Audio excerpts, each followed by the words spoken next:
7절에서 자신은 6절까지 상기된 그 비밀인 복음을 위하여서 하나님의 일꾼이 되었다라고 말씀을 하면서 자신이 하나님의 일꾼이 된 것은 하나님의 은혜로 되었음을 반복해서 얘기를 하고 있습니다.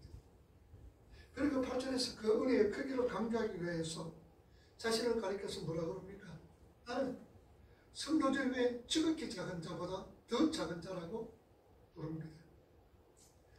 우리가 신약성경과 구약성경 이 전체를 통하여서 구약에서 중요한 사람을 한 사람 뽑고 신약에서 참으로 중요한 사람을 한 사람을 뽑아라 그러면 많은 사람들은 구약 인물 중에서는 모세를 꼽고 신약의 인물 중에서는 사도 바울을 꼽습니다. 그러면 모세와 사도 바울 이 두 사람 중에서 어느 사람이 더 성경에 중요한 인물이냐 꼽아라라고 얘기할 때는 많은 사람들이 주장이 없이 사도 바울을 꼽습니다. 참으로 사도 바울은 이방인의 사도로 부르심을 받고 참 많은 일을 합니다. 그리고 성경도 많이 썼습니다. 우리가 신약성경 27권 중에서 13번이나 사도 바울이 기록했다는 사실입니다. 자, 그러면 그는 어떤 사람이었습니까? 사도행전 7장 말씀해 보니 유대인들이 스데반 집사를 죽일 때에 그 행위에 대해서 책임을 진 사람입니다. 유대인들이 예수 믿는 사람을 잡아서 죽입니다. 초대교회에 정말로 덕망 있는 이름이 좋은 스데반 집사가 예수 믿는다는 것 때문에 유대인들에게 잡혔습니다. 그리고 돌에 맞아 죽을 때에 그 죽음을 그 행위에 대하여 책임진 사람이 바로 사도 바울이었습니다. 돌을 던져 죽여라. 저 사람은 죽음 마땅하다. 그 모든 책임은 내가 지겠다는 얘기죠. 그리고 그는 의기등등 아주 양양하게 다메섹의 그리스도인을 붙잡아 감옥에 넣으려고 대제사장의 공문을 가지고 살기 등등해서 가다가 다메섹 도성에서 예수님을 만난 사람입니다. 참으로 사도 바울은 예수님을 만나고 싶지도 않았을 뿐만 아니라 요구하지도 않았습니다. 오히려 예수 믿는 사람을 극심하게 비판한 사람이었습니다. 이런 사람을 왜 하나님께서 택하여 중요한 일을 맡겼었을까? 우리는 여기서 사도 바울의 어리석음의 삶을 하나님께서 두신 것은 그가 하나님의 택한 사람이었기 때문에 그 과정을 통과하게 놔두신 것이며 뿐만 아니라 하나님께서 사도로서 평생 후회가 될 만한 삶을 허락하신 것은 구원이라는 것은 바로 그런 것이기 때문이라는 것을 오늘 우리 독자들에게 오늘 성도들에게 사도 바울 자신들에게 일깨워주기 위하여서 하나님이 그렇게 두셨다는 사실입니다. 아울러 사도 바울의 삶이야말로 예수 그리스도를 통한 구원을 가장 잘 설명할 수 있는 삶이기 때문이었습니다. 고린도전서 1장 26절과 29절 말씀을 우리 한번 읽어봅시다. 형제들아 너희를 부르심을 보라. 6절을 따라 능한 자가 많지 아니하며 문물 좋은 자가 많지 아니하도다. 27절 세상에 미련한 것들을 택하사 부끄럽게 하시려고 택하사 강한 것들을 부끄럽게 하려 하시며 28절 하나님께서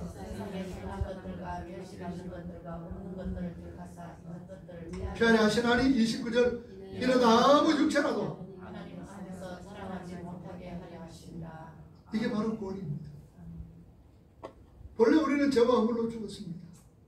그런데 하나님의 그 은혜로 인하여 믿음으로 말미암아 구원을 얻었습니다. 이는 너희에게서 난 것이 아니요 하나님의 선물이란 말씀합니다. 왜냐? 행해서 난 것이 아니니 아무도 자랑하지 못하도록 하기 위해서라고 하나님은 하나님의 자녀들을 창세전부터 택하셨던 겁니다. 구원에 있어서는 아무 자격 없는 자들에게 하나님께서 찾아가셔서 풍성하신 은혜로 그들을 건져내시는 것이 구원입니다. 그러므로 사도 바울은 그 삶 자체가 구원의 내용을 담고 있는 사람입니다. 바울은 자신이 어떤 사람인지 누구보다도 잘 알고 있었기에 그는 뭐라고 고백을 합니까? 나는 성도 중에 지극히 작은 자보다도 더 작은 자라고 표현하고 있습니다. 그런 자에게 보신 은혜가 얼마나 큰지 알았기 때문에 그리스도의 풍성한 은혜, 이런 표현을 사도바울은 즐겨 썼던 겁니다. 여러분, 우리가 구원받은 사람들 중에는 이삭처럼 모범생의 삶을 찾아가 건짐을 받는 사람이 있는가요? 이 야곱처럼 파렴치한 생활 속에서 건짐을 받는 사람이 있습니다. 만약에 이삭처럼 살아갔던 사람과 야곱처럼 산 사람의 구원의 어떤 감격을 무게로 단다면 누가 더 무겁겠느냐, 그 말입니다. 아무 어려움 없이 그냥 평탄하게 혹은 모범적인 삶을 살아가는 사람의 구원의 그 감격과 산전수전 다 겪었던 야곱처럼 살아왔던 그 사람이 구원받았다는 그 감격, 여러분 무게로 단다면 어느 것이 더 무겁겠느냐, 그 말입니다. 당연히 야곱처럼 산전수전을 다 겪고 참으로 세상에 볼 것 안 볼 것 다 보면서 경험하면서 살았던 사람에게 하나님께서 구원을 주셨을 때 그 구원의 감격은 이루 말할 수가 없다는 사실입니다. 그러기에 사도 바울은 구원의 감격을 깨달았기 때문에 나는 성도들 중에 지극히 적은 자다, 그보다도 더 작은 자라고 말씀을 하고 있습니다. 뿐만 아니라 그는 어떤 고백을 합니까? 나이가 들면 들수록 예수 그리스도를 알면 알수록 그는 이런 고백합니다. 나는 죄인 중에 괴수라고 고백을 합니다. 나는 죄인 중에 괴수라고. 이 말씀을 뭘 의미하고 있느냐? 하나님의 그 풍성하신 구원의 그 풍성함, 순간순간 살아가면서 예수 그리스도의 그 풍성함을 깨닫던 자들의 고백입니다. 오늘 우리 저와 여러분들도 마찬가지입니다.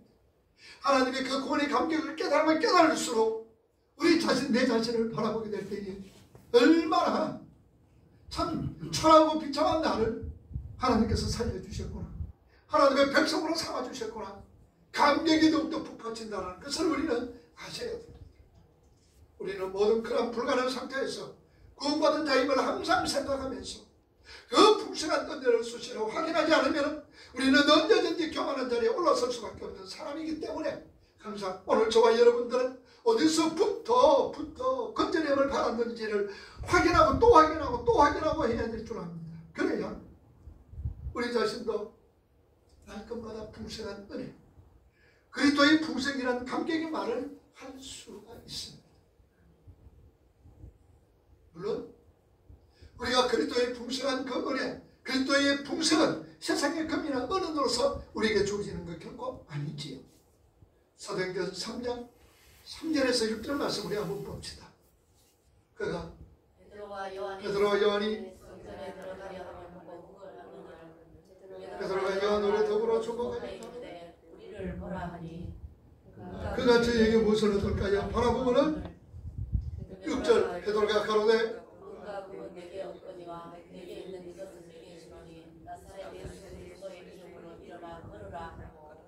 자, 성경 미문에 안드레가 앉아 있습니다. 다리가 못 서는 장인이 앉아 있어 구걸을 합니다. 예루살렘에 성전문이 12개 있습니다. 그 12문 중에 미문이란 문이 있습니다. 그 미문은 여자들이 많이 들어가는 문입니다. 그래서 아름다운 밑자를 써서 미문이라는 문입니다. 그래 아무래도 여성분들이 어머니의 모습으로 불쌍한 사람이 있으면 잘 도와줄까? 뭐 오늘이나 옛날에도 그렇지. 그래서 그 앉아 구걸을 합니다. 마침 기도의 시간이 되어서 베드로와 요한이 기도하러 성전에 올라갔다가 그 날 때부터 자리를 잘 쓰지 못하는 장면을 봤습니다. 뭘 얻을까요? 손을 내밀었죠. 그럴 때 베드로와 요한이 말합니다. 건강은 내게 없다. 내게 줄 건강은 없다. 그러나 내게 있는 것은 너에게 주이니 예수 그리스도의 이름으로 일어나 걸어라. 우리 그리스도인들이 누리거든 이렇게 전해야 할 풍성은 세상의 떡이나 세상의 물이 아닌 예수 그리스도로 인한 풍성함인 것을 우리는 아셔야 돼요. 내가 세상의 것으로 그 사람에게 풍성함을 주며 내가 세상의 것으로 내가 풍성함을 누리겠다는 것이 아니라 오늘 저와 여러분들의 풍성은 예수 그리스도로 인한 풍성함임을 우리는 아셔야 되는 거예요. 배고픔 속에서 배부름을 느끼고 목마른 그 속에서 시원한 해관을 해주는 그 풍성함, 오늘 그것을 우리가 누려야 됩니다. 그러게 요한복음 6장 35절 말씀에 뭐라고 말씀합니까? 35절 예수께서 가라사대 내게 오른 자는 결코 나를 믿는 자는 영원히 목마르지 아니한다. 결코 배고프지 않고 목마르지 않는 풍성함을 우리에게 주시겠다고 주님은 말씀을 합니다. 그런데 그것은 생명의 떡이 아니고 세상의 물이 아니라 다른 풍성함이죠. 여러분, 이 구절은 보리떡 5개와 물고기 2마리로 5,000명, 남자들만 5,000명 먹이고 12광주리를 남겼던 기적 이후에 예수님께서 하셨던 말씀입니다. 그 500여의 현장에서 예수님께서 어떤 눈으로 그 무리를 보셨을까요? 종일 예수님의 말씀을 듣는다고 배고픈 줄도 모릅니다. 음식 먹을 겨를도 없었습니다. 배가 너무 고픕니다. 참으로 못 먹어 배고파하는 이들을 바라보는 부모의 심정으로 예수님은 바라보고 있습니다. 그들을 바라봤던 우리 예수님께서 아주 보잘것없이 보이는 떡 5개와 물고기 쪼림 2마리, 원문에 보면 이 물고기란 이 말은 우리가 잘 아는 익투스가 아닙니다. 익투스는 물고기지요. 익투스란 말이 아니고 옵사리온입니다. 여러분, 옵사리온이란 이 말은 쉽게 말하면 멸치쪼림입니다. 멸치쪼림.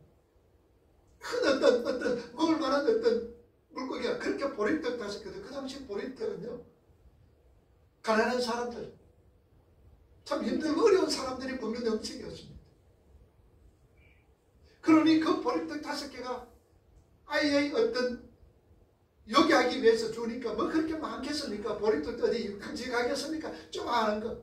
그리고 옵사리온, 멸치, 소금에 절인 것, 조그마한 고기, 소금에 절인 그것이 다였다라는 사실입니다. 그 조금을 가지고 남자 어른 5,000명, 여자와 아이 어른 합쳐서 약 한 3만 명이 되었습니다. 그 3만 명이 족시된 금중들을 배불리 먹이시고 12광주리를 남겼다라는 사실입니다. 그 누구도 200데나리온으로 먹이지 못할 그 많은 무리들을 먹일 수 있을 것이라고 생각하지 못했지. 예수님의 제자들에게 묻습니다. 이 많은 사람들에게 먹을 것을 줘야 되지 않겠느냐. 그때 얘기합니다. 예수님, 이 사람을 다 먹이려면 200데나리온도 부족합니다. 여러분, 200데나리온 같으면 장전 하루 일당이 1데나리온입니다. 200일 동안 장정이 했던 엄청난 돈이죠. 10만 원 겨도 2천만 원입니다. 15만 원 겨도 3천만 원의 돈이 있습니다. 돈이 있어야 됩니다. 그러니까 그 많은 돈이 어디서 있으며 또 3천만 원어치 물건을 산다면 어디서 살 수 있느냐? 불가능합니다라고 예수님의 제자들은 얘기합니다. 문제는 예수님께서 이게 예수 손에 들린 그 작은 것은 엄청난 풍성을 품은 것이었던 것을 우리는 아셔야 돼요. 예수님의 손에 들린 것은 풍성함이 있습니다. 성도의 풍성은 세상 사람들이 볼 때 아주 보잘것없는 것으로 볼 수가 있습니다.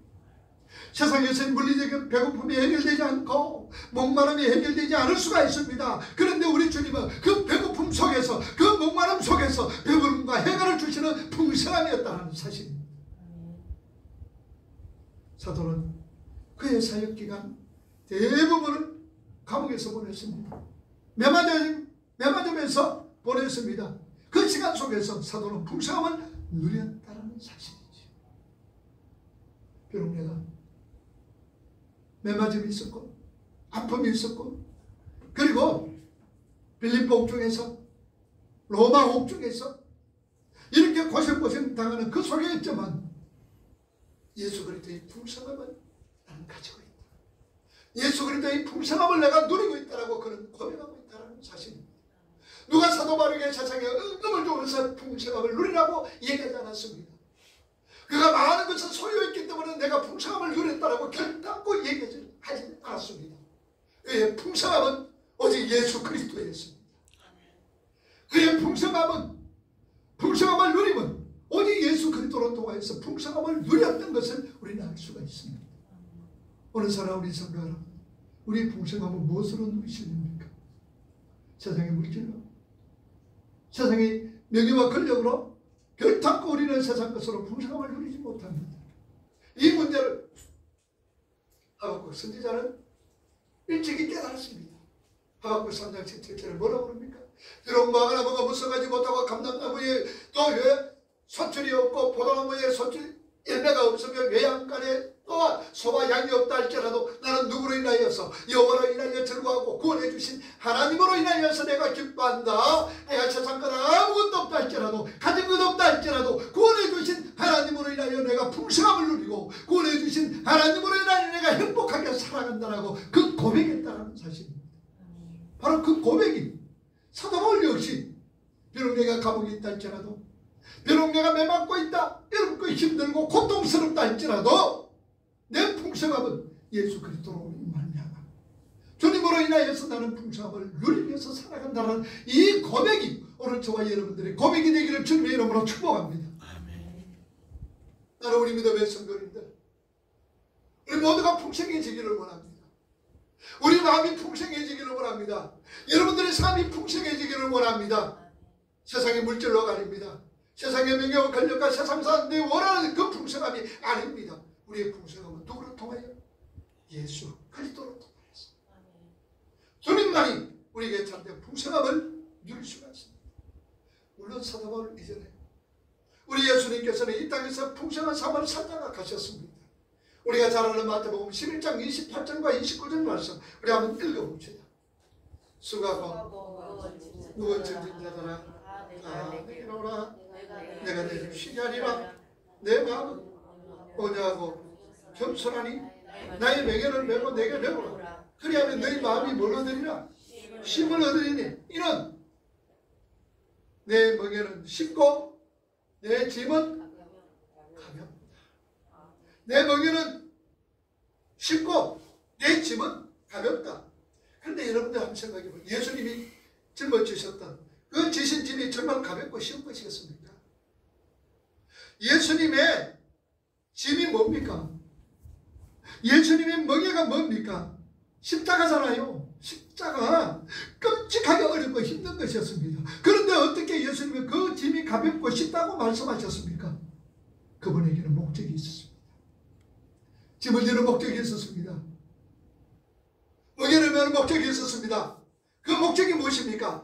내 자신이 십자가를 지고 짐을 지고 멍에를 메고 가는 그 길이 그분이 사랑하는 하나님의 백성들을 살릴 길임을 아셨기 때문입니다. 내가 이 짐을 지고 내가 이 멍에를 지고 걸어갈 때에 물론 괴롭고 힘들다 할지라도 이 길로 걸어갈 때에 하나님의 택한 백성 창세전에 하나님께서 택하고 불러주신 하나님의 백성들을 살리는 길임을 아셨기 때문입니다. 그래서 그분의 짐이 결탄고 쉽고 가볍다라고 그분은 고백을 했던 겁니다. 이분의 삶을 일찍이 이분이 오시기 전 우리 주님 오시기 전 700년 전에 이사야 선지자는 그렇게 말씀을 합니다. 이사야 53장 5절과 6절 말씀 여러분 한번 보세요. 읽어봅니다. 그가 주님을 위하여 불때문이요 그가 사람을 위하여 제약들이라. 그가 지혜를 받음으로 우리는 평화를 누리고 그가 지혜의 받음으로 우리는 나음을 받았구나. 우리는 양 같아 제 길로 걸어가거든 여호와께서 우리 무리의 죄악을 그에게 담당시키셨도다. 그가 찢은 우리의 허물을 인하며 그가 상함은 우리의 죄악을 인하니라. 그가 징계를 맞음으로 우리가 평안을 누리고 그가 채찍에 맞음으로 우리가 나음을 입었도다. 우리는 모두 양 같아서 각기 제 길로 걸어갔거늘 여호와께서 우리 무리의 죄악을 그에게 담당시켜셨도다. 예수님의 삶 일찍이 700년 전에 이사야가 기록했던 이사야가 예언했던 말씀이었다는 사실입니다. 그러게 우리 예수님은 나는 섬김을 받으려고 온 것이 아니라 섬기러 왔다라고 말씀합니다. 손해보고 섬기는 삶이 우리 주님의 삶입니다. 그래서 우리 성도들의 삶은 내 유익을 위한 삶이 아니다. 다른 사람의 유익을 위해서 살아가는 자의 삶이라고 우리 주님은 우리에게 분명히 말씀했습니다. 그래서 사도 바울은 예수님 때문에 손해 많이 봤습니다. 여러분 우리가 성경 말씀을 읽다가 예수 믿어서 우리 세상의 눈으로 바라보게 될 때에 세상 눈으로 판단하게 될 때에 예수 믿어가 가장 쫄딱 망한 사람이 누구냐? 그러면은 누구를 들 수가 있을까요? 예수 믿어가 쫄딱 망한 사람은 사도 바울이었습니다. 그는요 날 때부터 로마 시민권 가졌습니다. 그때 로마가 세계를 제패하고 있었습니다. 그런 날 때부터 로마 시민권을 가지고 있었습니다. 그러니까 아버지 때부터 누렸다는 얘기죠. 그리고 그런 가말리엘 문화에서 지금 말하면 세계적으로 말하면 옥스퍼드 대학이나 하버드 대학 같은 버클리 대학 같은 이런 어떤 대학에서 공부를 했습니다. 수업을 했습니다. 그리고 바리새인이었습니다. 율법을 철저하게 지켰습니다. 율법에는 그렇게 흠이 없는다라고 그런 고백을 합니다. 뿐만 아니라 그는 사내들인 공의원이었습니다. 사내들인 공의원 같으면 지금 말하면 국회의원이었습니다. 이런 거가 많은 것을 가졌습니다. 많은 것을 누렸습니다. 이런 거가 어떻습니까? 예수 그들을 알아놨어. 주님을 알고 보니 내가 구원받은 것을 생각해 보니 구원의 감격이 있고 예수 그리스도의 풍성을 느끼고 보니 이건 아무것도 아니구나. 내가 로마 시민권 가지는 것도 날 때부터 로마 시민권 이거 별것 아니구나. 바리새인 사례들인 공용은 내가 배웠다는 이 가말리엘 문화, 내가 옥스퍼드 나오면 뭐하고 버클리 나오면 뭐하고 하버드 나오면 뭐하느냐 캠브리지 나오면 뭐하느냐 이거 다 아무 소용이 없구나. 그래서 뭘로 여겼다 그랬어요? 배설물로 똥으로 여겼다라는 얘기입니다. 그게 똥이야. 아무것도 아니야. 오직 내가 참으로 나타내야 될 분, 오직 내가 자랑해야 될 분, 오직 내 속에서 갈 분은 예수 그리스도야 라는 고백을 우리는 들을 수가 있습니다. 그래서 사도 바울은 왜 맞으면서도 사도 바울은 가진 것 다 틀리면서도 오히려 기뻐하고 즐거워했습니다. 그러기에 데살로니가 성도들에게 항상 기뻐하라. 항상 기뻐하라. 범사에 감사하라. 우리가 어떻게 항상 기뻐할 수 있으며 어떻게 범사에 감사할 수가 있습니까? 이런 그리스도 예수 안에서 너에게 향하신 하나님의 뜻이다 라고 얘기합니다. 그래서 오늘 저와 여러분들은 항상 기뻐하시라. 그리고 신이 알고 기도하면서 범사에 모든 일에 감사하라. 이는 그리스도 예수 안에서 너희에게 우리 자신에게 향하신 하나님의 뜻이라고 말씀하고 있습니다.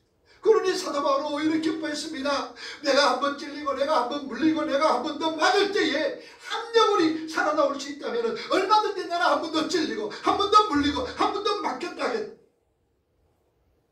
내가 한 번 더 맞고 내가 한 번 더 찔리고 한 번 더 내가 욕을 본다면 바로 이 한 번 더 이럴 때마다 한 영혼이 살아날 수 있다면 나는 얼마든지 찔리고 물리고 또한 맞겠다라고 사도 바울은 고백합니다. 이것이 그리스도의 풍성함을 누리는 사람입니다.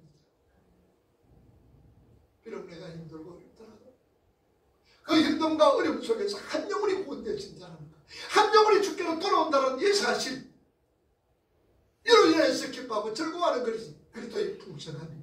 그래서 사도 바울은 그렇게 가난하며 힘들며 감옥에 들어가 있으면서도 말끝마다 풍성한 풍요, 풍성한 부유함 당당히 외칠 수가 있었습니다. 우리 자신이 영적으로 이미 구원을 받았다 할지라도 우리 안에서 그 풍성함이 누려지고 풍성함이 삶으로 전해질 때 우리는 진짜가 되는 거예요. 오늘 여러분들이 삶 속에서 아무것도 없으로 인하여서 내가 하나님으로 인하여 즐거워하고 기뻐할 수 있으며 내가 비록 매를 맞으며 힘들고 어렵고 가난하고 가족도 없다 할지라도 사람이 나를 알아주지 않는다 할지라도 예수 그리스도로 인하여서 내가 기뻐하고 즐거워하며 그 풍성함을 누릴 수 있다면 그 사람은 진짜인 거예요. 그러나 그 속에서 풍성함이 없으면 가짜입니다. 가짜예요. 에베소 3장 9절 오늘 본문 말씀 한번 읽어봅시다. 뭐라고 합니까? 9절 영원부터 만물을 창조하신 하나님 속에 감춰두는 비밀의 경륜이 온갖 것을 드러내게 하여 하신다. 비밀의 경륜이 했다는 것을 들어야 하나님께서 그렇게 잘못된 사도 바울에게 찾아오셔서 그 부르신 이유는 그를 통하여서 이방인들에게 풍성하신 예수 그리스도의 은혜를 전하라고 하나님 나라의 비밀의 경륜 섭리에게 업문해 보니까 오이코노미아랍니다. 이것을 세상에 망하기 위해서 드러내게 하기 위함이라 말씀합니다. 그런데 여기 드러낸다 이 말은 헬라 원문에 찾아보니까 보티조입니다. 이 보티조라는 이 말은 단순히 가르치거나 선포하는 그 이상의 뜻입니다. 그냥 단순히 가르치는 것하고 선포하는 그 이상의 뜻으로 무엇이냐 빛을 비추어서 상대방까지 환하게 겸응시키는 것까지, 그래서 상대방에서 예수 그리스도의 빛이 나올 때까지 이것을 갖다 보티조라 그러는 거예요. 드러내게 한다는 얘기예요. 쉽게 말해서 여러분들 어떤 한 사람을 복음을 전해서 예수 믿게 합니다. 그러면 그것으로 끝나는 것이 아니라 이 사람이 계속 예수를 알아가게 하고 결국은 예수님을 알아서 내가 전하는 그 복음을 깨달아내고 그리고 내 삶을 통하여서 그들이 또한 나와 똑같은 예수 그리스도의 빛을 바라는 자의 삶으로 살아가는 것, 이것을 갖다가 드러내다 프로티조라고 얘기하는 거예요. 여기서 끝나는 것이 아니라 나에게 복음을 받았던 그 사람이 계속 예수님의 삶을 살며 예수의 빛을 발하는 삶, 이것까지 보티죠. 드러내게 한다는. 그러니까 사도 바울은 이런 어떤 삶을 살아서, 그래서 하나님의 백성으로 부르심을 입은 자들은 복음을 전하고 나서 그가 빛으로 잘 자라날 때까지 복음을 받았던 사람이 주님께로 돌아와서 예수를 알게까지, 바로 알게까지 계속 양육하고 기도하며 힘써야 한다는 사실입니다. 그래서 사도 바울은 자기가 복음 전한 사람들에게 계속해서 편지도 쓰고 그들을 위해서 기도하는 겁니다. 한번 전해 나누고 끝나는 것이 아니라 복음을 전하면서 그 사람을 양육하고 그 사람이 장성한 분량의 사람이 되어서 예수 그리스도의 빛을 드러낼 수 있는 자로서 살아가는 것, 그것까지 말씀하고 있습니다. 마태복음 5장 16절 말씀 한번 보세요. 이같이 너희 빛이 그들로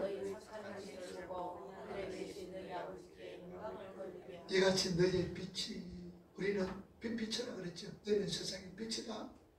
빛을 비추라 그러죠. 그러면은 우리가 비춰야 될 빛이 뭐예요? 우리는 발광체가 아니고 무슨 체라 그랬어요? 반사체라 그랬습니다. 그러면 우리는 빛을 받아서 빛을 전해야 됩니다. 그럼 누구의 빛을 받아요? 우리가 누구의 빛을 받습니까? 예수 그리스도의 빛을 받는 거예요. 예수 그리스도의 빛을 받아서 그 빛을 뭐 하는 거예요? 전한다 그 말입니다. 이게 너희는 세상의 빛이라는 말씀입니다. 그러니까 결국은 우리가 세상에 살아가면 너희들은 세상의 빛이다 라고 말씀하시는 그 가운데 그 빛은 우리가 누구를 드러내라는 말입니까? 예수를 드러내라 그 말입니다. 예수 십자가를 드러내라 그 말이에요. 그래서 너희는 빛이 사람 앞에 빛이 가요. 너희 빛이 무슨 빛이? 예수 그리스도의 빛이 사람 앞에 빛이 가요. 그들로 너희 착한 행실, 착한 행실은 뭡니까? 선한 행실이죠. 선한 행실, 착한 행실이 뭐예요, 여러분들? 남을 도와주고 또 뭐 이렇게 뭐 휴지도 줬고 이게 착한 행실입니까? 그거예요. 성경이 말하는 착한 행실은요, 여러분들, 우리가 인간적으로 윤리적으로 도덕적으로 법을 지키는 거 물론 그것도 착해요. 그러나 그걸 의미하지 않습니다. 이게 착한 행실이라는 것은 뭐라 그랬어요? 이걸 어디로 갑니까? 로마서 8장 28절로 갈 때, 그런데 하나님을 사랑하는 자 곧 그 뜻대로 부르심을 입은 자에게는 모든 것이 합력하여 뭘 이루느니라? 선을 이루는 그 삶이 착한 행실이에요. 그러면 그 선이 어디로 간다 그랬어요? 창세기 1장 31절에 하나님 보시기에 심히 뭐였더라? 좋았더라. 토모란 말입니다. 그러니 착한 행실은 뭡니까? 내가 날마다 하나님의 백성으로 지어져 가는 거, 내가 날마다 거룩된 삶을 보여주는 거, 내가 날마다 뭐로? 하나님의 백성으로 지어져 가는 재창조! 이것이 우리가 착한 행실이란 말입니다. 우리가 새롭게 지어져 가는 거, 그거 보면서 하늘에 계신 너희 아버지께 그들이 뭐냐? 영광을 돌리는 거예요. 그러면 하나님 앞에 영광 돌린다는 말이 무슨 말이라고 하세요? 그 사람도 내 삶 속에서 뭐가 나오는 거예요? 그 사람의 삶 속에서 뭐가 나와야 된다고? 예수 십자가가 나오는 게, 그게 하나님 앞에 영광 돌리는 거예요. 자, 그러면은 이같이 너희 빛이 누구 빛이에요? 예수 그리스도의 빛이 사람에게 빛이 가요. 그들로 너희 착한 행실, 예수 그리스도를 통해서 우리가 새롭게 지어져가는 우리의 모습을 보고 하늘에 계신 너희 아버지께, 누구예요?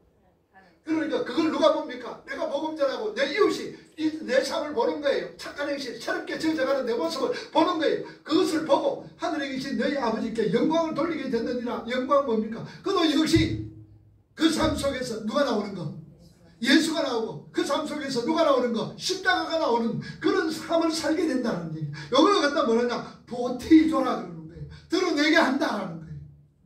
이해가 되시죠? 바로 그거예요. 신앙은요, 느낌으로 기분으로 하는 것 아닙니다. 우리 보통 보면 감성에 그냥 치우쳐가지고 감정에 치우쳐가지고 눈물도 좀 감정에 치우쳐 눈물 좀 흘렸다고요. 그게 신앙이 아니다. 신앙은 기분으로 느낌으로 하는 것 아니에요. 정확한 말씀 그리고 복음의 이해 속에 출발해야 되는 거예요. 여러분 우리가 변하려면 뭘 해서 변화해야 된다 그랬어요? 기도할 때 우리가 변하는 거예요. 그러면 그 기도는 뭐가 바탕이 되어야 된다 그랬어요? 말씀이 바탕이 되어야 된다 그랬잖아요. 여러분 기도 안 하면 안 변해요. 기도하셔야 돼요 여러분들. 금식 기도도 하시고 철학 기도도 하시고 그래 작정 기도도 하시고 기도하셔야 돼요. 아이고 그런데 목사님 뭐 금식 기도 하지 말고 작정 기도 하지 말라면서 하나님 시키면 하셔야 돼요. 기도로 통하여서 환경이 변합니다. 기도로 통하여서 내 자신이 변합니다. 기도로 통하여서 상대방이 변하는 거예요. 기도하셔야 돼요. 그런데 그 기도가 뭐로 바탕이 되어야 된다? 말씀이 바탕이 돼요. 말씀에 근간 기도가 되어야 됩니다. 그래서 정확한 말씀, 복음이 이해 속에서 우리가 출발하는 거예요. 그러니 우리는 먼저 알아야 될 게 뭡니까? 하나님의 말씀이에요. 하나님의 말씀부터 알아야 돼요. 그래서 예수님이 나사로 집에 왔을 때에 마르다가 있었다 마리아가 있었다 그랬죠. 마르다는 열심으로 부엌에 가서 일을 해요. 마리아는 뭐 했습니까? 예수님 무릎에 앉아서 말씀 들었다 그랬죠. 그러니까 마르다가 속이 상한 거예요. 하도 바쁜데 사람들이 손님은 많이 오는데 그거 저거 얄밉게 저거 동생은 그냥 예수님 머리맡에 딱 앉아가 말씀 듣는다고 그냥 손끝도 까딱 안 하는 거예요. 그때 마르다가 합니다. 예수님 내 좀 도와달라고 그러세요. 마리아 저거. 그런데 예수님 뭐라 그랬어요? 야야 마르다야 너는 네 좋은 거 택했고 마리아는 좋은 편을 택했다 그랬지요. 이 말씀이 무슨 말이라 그랬어요? 제가 이거는 좋고 이거는 나쁘다 그랬어요? 무슨 순위를 말씀한다 그랬잖아요.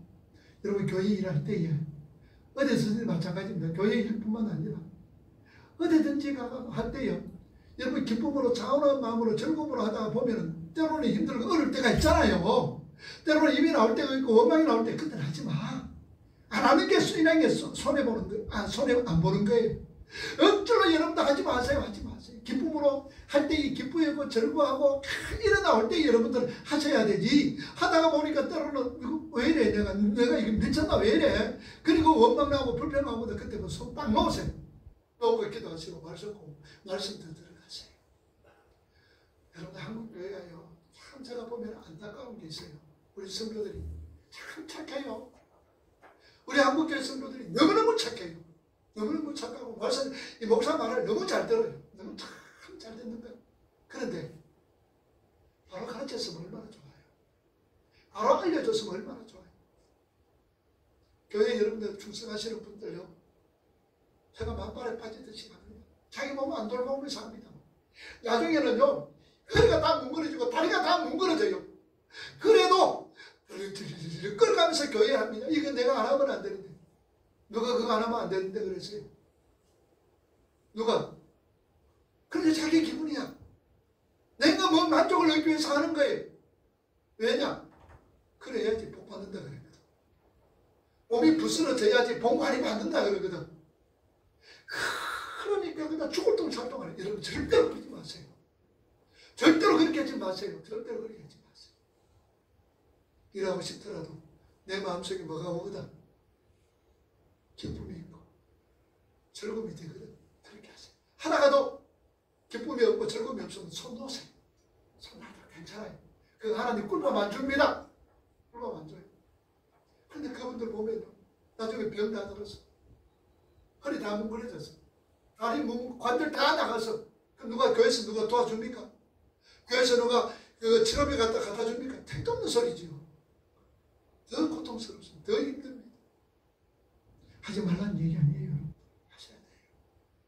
교회는 누가 움직이느냐? 마르다로 통해 움직이는 거예요. 마리아 통해서 움직이는 거 아니에요. 마르다가 통해서. 근데 마르다가 무슨 과정이 되어 있느냐? 마리아 과정을 지나고 나서 마르다가 되라 그 말입니다. 말씀으로 무장된 다음에 이것도 하고 저것도 하라 그 말이에요. 말씀 무장되지 않고서 하면은 오히려 더 시험 들고 더 힘들고 더 고통스럽고. 그런데 제가 빠지게 해라 하면은 뭐 심어라 많이 심어라 많이 심어가 말라고 뭘 심으란 말입니까? 그래서 여러분 오늘 부흥사 얘기를 저거 듣고 참 우리 집사님도 기가 찼어요. 그분이 어머니가 굉장히 거칠하고 봉사하고 충성을 많이 했는데 많이 표단이 안 돼요. 다른 사람에게 많이 주고 막 그랬는데 그 영향이 자기가 봉사되니 자기가 목회를 해보니까 어머니가 막 퍼날라지는 거 그거는 자기가 열매를 맺었다는 얘기. 그래서 우리 집에는 먹는 것은 꽉 찼다는 게 냉장고 꽉 찼는데 그 대신에 어머니가 돈을 갖다가 못 심었대요. 그러니까 나는 물질에 돈을 안 두더라 이 카드라. 여러분 그게 맞나? 돈 심었다고 돈 주고요. 먹는 거 심었다고 먹는 거 주고요. 하나님 그런 하나님 아니세요. 필요하면 줍니다. 하나님. 물질 필요하면 물질 줍니다. 건강 필요하면 건강 줍니다. 하나님 뭐가 없어서 못 줍니다. 여러분 그게 속지 마이소. 그러니 쓸데없이 여러분들 유튜브 같은 거 그 다음에 TV 이런 거 들으면 그거 혹하지 마시오. 혹하지 마시고 말씀 읽고 자고 말씀 읽다가 이게 무슨 말인고 모르거든 저한테 전화하시고 목사님 이게 무슨 말입니까? 라고 물으세요. 그럼 저도 모를 때 있잖아요. 그래가지고 또 말씀 찾아보고 할 수가 있습니다. 절대로 여러분들 거기에 현혹되지 말아요. 현혹되지. 그래서 주님 올 때 뭐라 그랬습니까? 내가 올 때 뭐한 자를 보겠느냐? 믿는 자를 보겠느냐? 그 우리 하나님께서 예배하는 자를 신령과 진정으로 예배하는 자를 내가 찾으신다 그랬습니다. 신령과 진정으로 예배하는 자를 찾으시는데 그 원문에 보면 찾는다 이만 땀을 뻘뻘 흘리신다. 그러니까 신령과 진정으로 예배하는 자를 찾으시는데 땀을 뻘뻘 흘린다는 이 말이 많다는 말입니까? 적다는 말입니까? 적다는 말. 우리가 성경을 통해서 그 하나님 알아가셔야 돼요. 성경을 통해서 우리가 하나님 알아갑니다.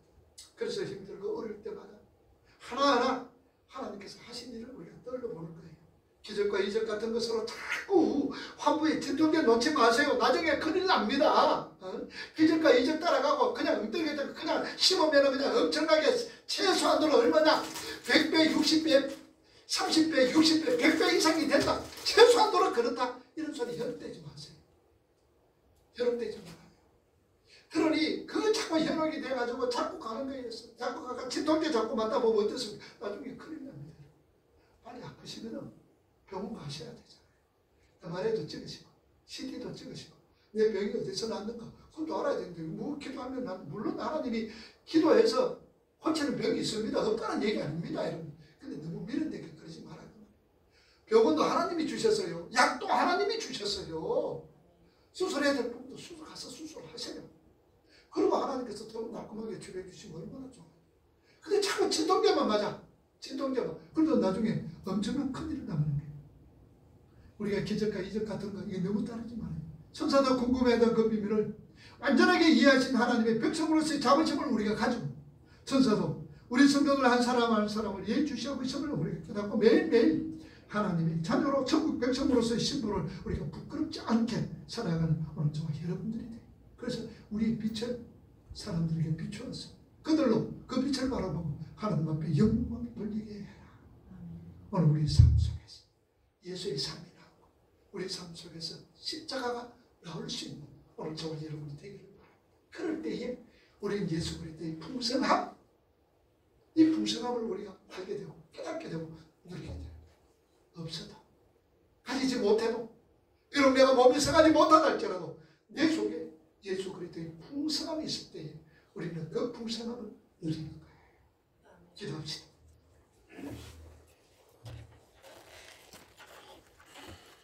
우리 주신 말씀 생각하십니다.